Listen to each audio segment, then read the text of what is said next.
दूरदर्शन पर बहुत दिन पहले एक शो आया करता था जिसका नाम था श्रीमान श्रीमती जी।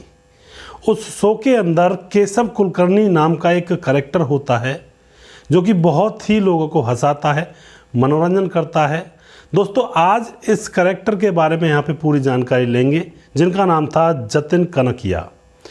इनका फिल्मों में आना और सीरियल्स में आना किस तरह से तय हुआ और फिर फिलहाल ये इस दुनिया से विदा हो चुके हैं और किस तरह से इनकी मौत हुई और आखिर कितने सालों तक इन्होंने फिल्मों में और सीरियल्स में काम किया, पूरी जानकारी आज हम यहाँ पर लेने वाले हैं।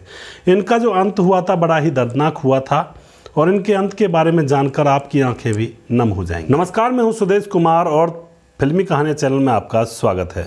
जतिन कनकिया, दोस्तों जतिन कनकिया का जन्म जो हुआ था 1952 ईस्वी में पोरबंदर में पैदा यह हुए थे। इनका परिवार ठीक ठाक था, ना ही ज़्यादा गरीब था, ना ही ज़्यादा ये लोग अमीर थे और अच्छे से इनका गुजर बसर हुआ करता था। आपने इन एक्टर को देखा होगा, टीवी की दुनिया के बेताज बादशाह हुआ करते थे ये जो एक्टर हैं।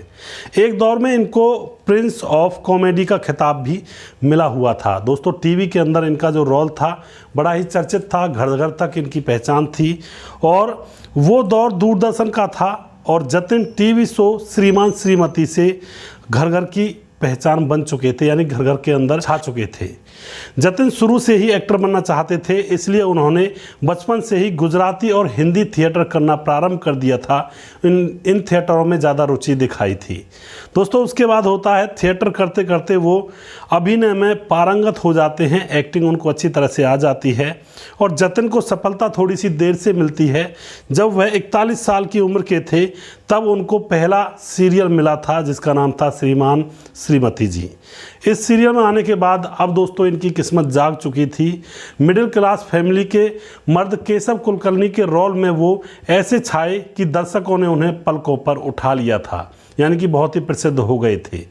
रीमा लागू, राकेश बेदी और अर्चना पूरन सिंह के साथ उनकी चौकड़ी ने घर घर में पहचान बना ली थी। लोग शाम को तैयार होकर बैठा करते थे इनके शो को देखने के लिए। उस टाइम हम बहुत छोटे थे। दोस्तों, जतिन ने इसके बाद कभी ये कभी वो, पड़ोसन, हम पाँच जैसी और भी बहुत सारे सीरियलों में काम किया और फिर इनको बॉलीवुड से ऑफर आने लगे थे। बॉलीवुड के अंदर 1997 में विश्व विधाता फिल्म आई थी।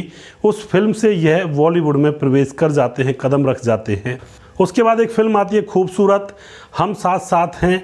ऐसी और भी बहुत सारी फिल्मों में इनका रोल देखने को बॉलीवुड के अंदर भी मिल जाता है। तो आपको पता होगा कि टीवी पर इन दिनों हिट शो तारक मेहता का उल्टा चश्मा चला हुआ है और यह शो, इस शो का आइडिया भी इन्होंने ही दिया था, जतिन कनकिया ने। दोस्तों, यहाँ पर क्या होता है, इन्होंने उपन्यास दुनिया में औंधा चश्मा को पढ़ने के बाद उन्होंने शो के प्रोड्यूसर असित कुमार को उल्टा चश्मा बनाने के लिए कहा था और उस शो के अंदर जेठालाल का रोल खुद करना चाहते थे। जेठालाल का जो रोल है वो खुद करना चाहते थे। दोस्तों, उसके बाद शो भी बना और शो हिट भी हुआ और अभी भी चल रहा है। जतिन लेकिन इस दुनिया में अब फिलहाल नहीं है।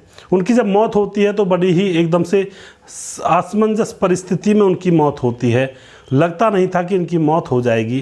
दोस्तों, यहाँ पर क्या होता है, जतिन टीवी की एक्टिंग वगैरह में और शूटिंग में बिजी रहा करते थे तो उनके पेट में दर्द बनने लगता है और वह दर्द अक्सर ज़्यादातर बना करता है और पेन किलर वगैरह ले लिया करते हैं, लेकिन ज़्यादा देर तक वह बंद नहीं रहता है और लगातार उनको दर्द बनने लगता है। शुरू में ये ध्यान नहीं देते हैं कि आखिर दर्द क्यों बनता है, लेकिन जब बहुत दिन गुजर जाते हैं तो इनके दोस्त कहते हैं कि भाई इसको दिखाओ, किसी डॉक्टर को दिखाओ, कोई दिक्कत तो नहीं है। और फिर यह डॉक्टर के पास जाते हैं, इनका चेकअप होता है, टेस्ट वगैरह किए जाते हैं। तो दोस्तों, यहाँ पर पैनक्रियाटिक कैंसर इनको हो चुका था और उस कैंसर की लास्ट स्टेज यहाँ पर चल रही थी।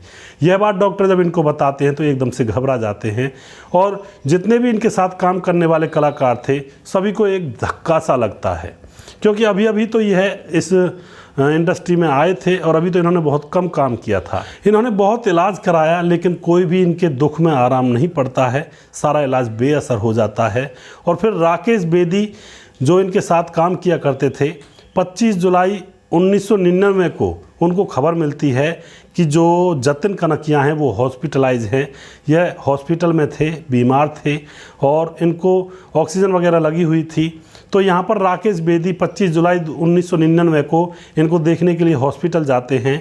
लेकिन दोस्तों यहाँ पर जनित की हालत इतनी ख़राब थी कि डॉक्टर इनको समझा देते हैं कि इनकी हालत बहुत ख़राब है और अब इनका बचना मुश्किल है। लेकिन ये फिर भी उनको देखने के लिए अंदर तक जाते हैं और जाकर जब ये उनको देखते हैं तो इनकी आंखों से आंसू निकलने लगते हैं। और जो यहाँ पर जतिन कनकिया होते हैं उनकी आंखों से भी आंसू निकलने लगते हैं। वह बेड पर लेटे हुए थे, जीवन के अंतिम क्षणों का इंतज़ार कर रहे थे। और दोस्तों दूसरे दिन जैसे ही राकेश बेदी अपने घर आ जाते हैं तो दूसरे दिन वो वह सुनते हैं कि 26 जुलाई 1999 को उनकी मौत हो जाती है। दोस्तों सिर्फ 5 साल के अभिनय से लोगों के चेहरों पर इन्होंने मुस्कान लाई थे और यह 41 साल के थे तब आए थे और 5 साल ही इस फिल्मी दुनिया में टीवी शोज़ में रहे और उसके बाद इनकी मौत हो जाती है। लोगों के चेहरों पर मुस्कुराहट ला करके वह इस दुनिया को छोड़कर चले जाते हैं, अलविदा कह जाते हैं। दोस्तों कलाकार थे और कलाकारी करने आए थे, कुछ समय के लिए कलाकारी की, उसके बाद यह दुनिया को छोड़कर चले गए। तो जीवन के अंदर न जाने क्या क्या हो जाता है, इसका हमें पहले से अनुमान नहीं होता है। तो अपने जीवन में हर एक पल को इस तरह से जिएं कि जैसे कि यह आपका आखिरी दिन है। जीवन बहुत लंबा नहीं है दोस्तों। लोगों की इच्छाएं ऐसी होती है जो पूरी नहीं होती है, इच्छाओं को लेकर बैठे रहते हैं, लेकिन जीवन ज़्यादा बड़ा नहीं है। तो आज में जिएं, वर्तमान में जिएं, ज़्यादा उम्मीद ना पालें आगे के लिए। तो दोस्तों यहाँ पर आपको यह कहानी कैसी लगी, जतिन कनकिया जी की, इनके जीवन परिचय के बारे में थोड़ी सी यहाँ पर जानकारी हमने जुटाई है। अपनी राय कमेंट बॉक्स में लिखिएगा ज़रूर। और आपको हमारा प्रोग्राम कैसा लगता है और इनकी आपको कौन सी धारावाहिक या कौन सी फिल्म में इनका रोल अच्छा लगा था, वो भी आप ज़रूर लिखिएगा। अगला प्रोग्राम बहुत जल्दी फिर से लेकर आऊँगा। तब तक जय हिंद, जय भारत।